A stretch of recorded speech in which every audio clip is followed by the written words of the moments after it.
Hi YouTube! So I'm back again with another video.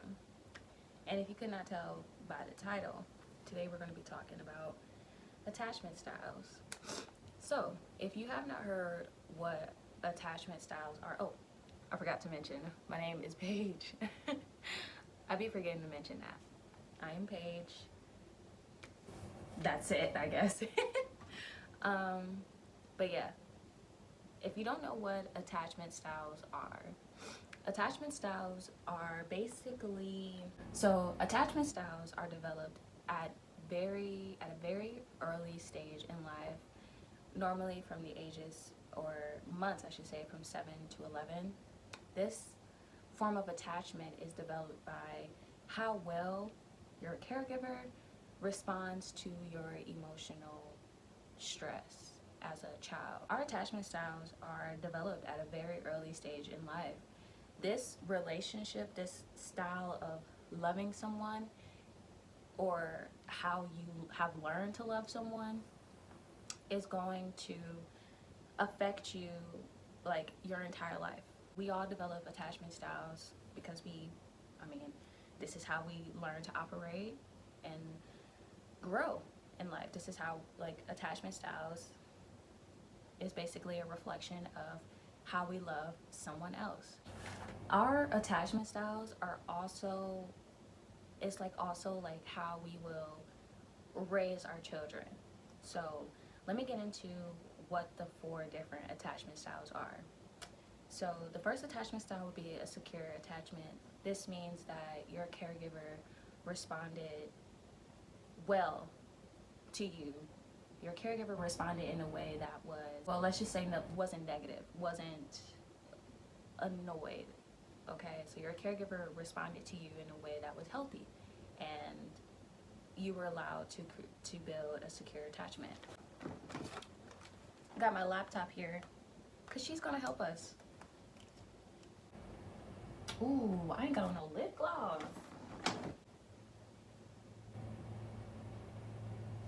A secure attachment, and here's my little laptop, she's helping me.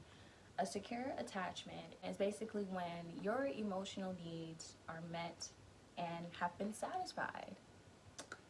So, obviously, if you don't have a secure attachment, everything else is an insecure attachment. So the other 3 attachments are called anxious attachment or preoccupied. Another one is called avoidant attachment.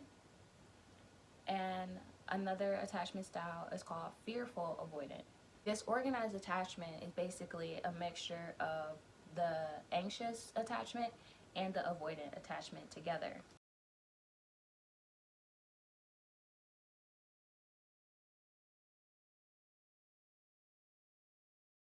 So an anxious or a preoccupied person will basically struggle living without a partner, and being alone, or just being alone in general, so having to be by themselves a lot, will cause a lot of anxiety.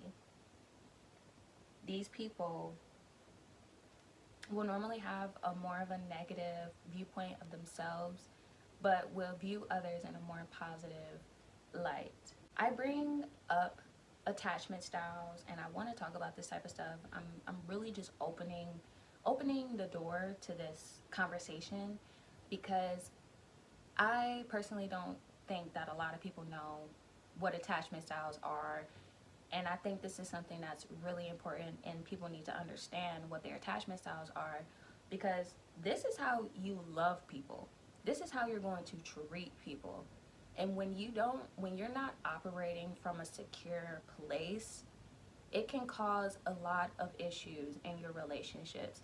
People with anxious attachment style tend to be very, very worried in relationships. They worry that their partner is going to leave them.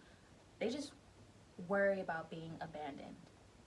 Now, you can think about how this is a reflection of your childhood. So for anxious or preoccupied people, the attention and care and responsiveness of your partner is what will, like, help the anxious, preoccupied person feel better in a relationship. It's like a remedy. But if that is the opposite, let's say your partner isn't supportive and they aren't caring and there's a lack of intimacy, as an anxious, preoccupied person, you will become, you can become very preoccupied, wrapped up in a relationship, and become even more demanding and clingy. I'm going to leave the link that I'm looking at, and of course a quiz, so that people can, figure out what their attachment style is. And a little later on in the video, I'm going to talk about my attachment style and get a little vulnerable, because there's nothing wrong with being vulnerable.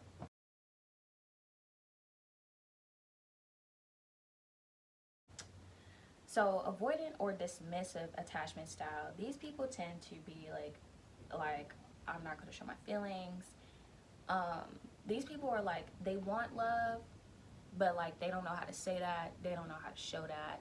An avoidant or dismissive person will describe themselves as like extremely independent. They don't really need anyone to help them.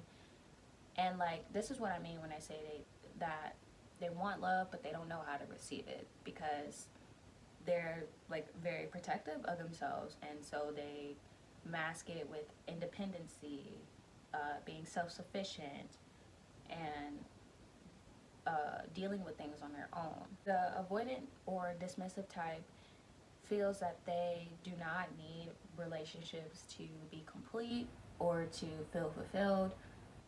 These people tend to have a higher self-esteem and view themselves in a more positive light.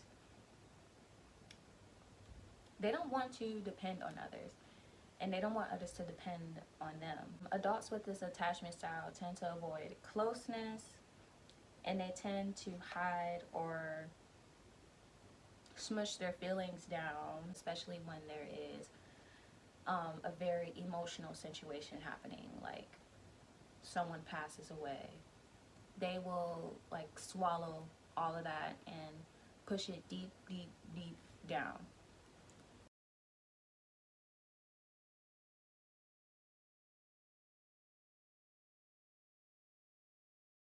Style, or like the third attachment style, would be disorganized / fearful avoidant.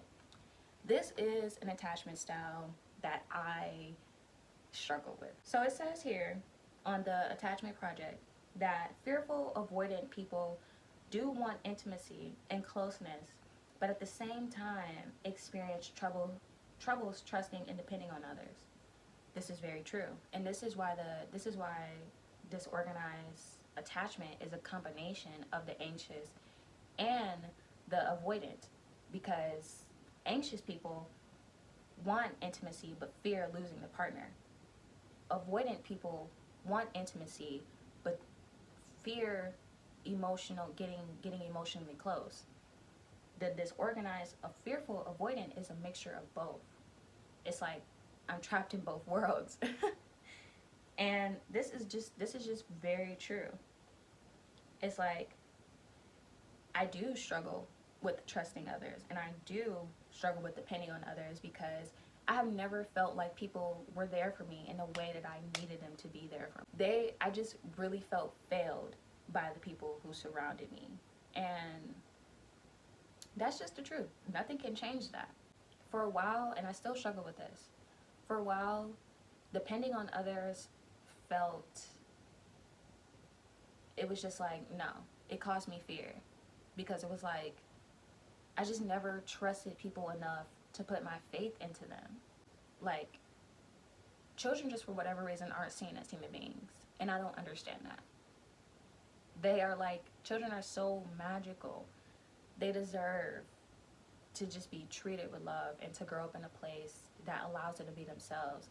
I think while no parent will ever be perfect, I think as parents, y'all are very aware when you're doing the wrong thing. It's just that unfortunately you were not given the tools to be a good parent. But that still doesn't mean you off the hook. It doesn't mean that. It means that you need to grow and you need to apologize for your mistakes. And you need to really grow. Part of the reason why I had a difficult time trusting my mother and depending on my mother was because of physical abuse. I'm not gonna say that she was strangling me or anything like that, but spankings are not cool.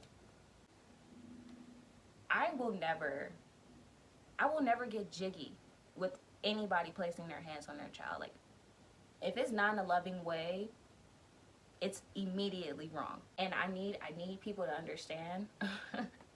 I need people to understand that if you think beating your kid is okay, it's not. That is slave mentality. Stop it. I suffered a lot when it came to spankings. It completely ruined the relationship that I had with my mother. It's part of the reason why I don't care to spend time with her. That spanking shit is not cool. It will fuck your kid up. Me being spanked only told me that I am unlovable. I am not valuable. I am unworthy. I do not deserve to be here. Those words started to turn into I don't want to be here. I started to pick up. At first it was something that I realized that was just happening to me, but then I started to absorb it and it started to become my truth because it seemed to never stop. There was a point in time when I did stop getting spankings, but like just a complete disrespect and feeling like my caregiver does not love me ruined me and the relationship that we had. But please, if you know your childhood wasn't pretty, if you know that your parent put you through some shit that only adults was supposed to go through or adults are supposed to deal with, take your ass to therapy. And while you at it, also start doing shadow work. I'm just saying that at some point, you're going to have to stop, like, sweeping things underneath the rug and start dealing with it. Maybe not every day, because doing that shit every day will exhaust you. I'm talking about shadow work, but we all deserve healing. We don't deserve to be walking around in toxic energy, carrying baggage and bringing that baggage into relationships, expecting people to love us unconditionally. We can't keep doing this. As adults, I'm gonna say 17 years up and older, get you a journal, find you a therapist, and start to release your emotions and revisit your childhood and do it in a gentle, kind manner. Now, if you don't know how to do that, I suggest that when you sit down to journal, that you pay attention to, like, if you're judging yourself or if you're being too judgmental. And when you are, you tell yourself, I forgive you, but this is not a place of judgment. We don't need to judge ourselves right now, right? So you forgive yourself for being too judgmental, and then you keep it pushing. You have to be your best friend through these difficult moments. That's what matters, is you being strong for yourself. You have to do the dirty work. You're the person that's going to be crying. You're the person that's going to be healing from whatever hurt you in your past. And I want to say this now, you know, if you have gone through something that is extremely traumatic, like I went through some traumatic shit, but like it could have been way worse. And luckily for me, it wasn't. But if you went through some heavily traumatic stuff, please, I want you to know that you are loved, you matter, you are valuable, you are worthy, and because you wake up every day and you are still alive and you still exist, you are so strong. You are so strong, and you have so much power within you to overcome what may be holding you back. We all do. Don't forget that we are powerful human beings, and we all have a slice of God within us, meaning we all have magic within us. We all have willpower to turn our lives around and make it better. You don't have to carry around the pain that your parents gifted you. You don't have to carry that around. And you don't have to keep up a relationship with them either. You don't have to keep up a relationship with any family member that has left you feeling like you just don't want to be around them. Like, boundaries may be scary at first, but they are like, we need them, because it shows people how to treat you. Boundaries show people how to treat you and how to love you. So when you set boundaries, people, if they dare cross them, cut them out of your life. If they don't cross them and they respect them, then they understand how you want to be loved. I want to talk about some ways in which me and my partner, or some ways in which my partner and I have continued to have a healthy, loving relationship. I want to say, for one, we don't put our hands on each other. That is unhealthy. Number two, we talk. And I mean, we talk. Literally earlier in the video, I said we talked and we had a conversation about our attachment styles. We talk and we communicate, and we try our very, very best to be on the same page. Being on the same page as your partner makes things so much more easier, because y'all both want the same thing. Y'all both just, there's clarity. It's clear. So yeah, make sure that you and your partner are communicating properly, and also on the same page. To communicate properly, if you're having a conversation where like it's not playful, or it's like not lighthearted, and like it's like a sit down type of intervention conversation, please make sure that, for one, neither one of y'all are not talking over each other or cutting each other off. Make sure that the conversation is respectful. Just be honest. Like, honesty is something that helps the relationship keep going. My partner and I, we talk about our disruptive childhoods, and that provides healing for the both of us. So, I've been talking for a minute, and I'm ready to stop. So I'm going to leave the attachment project link down below.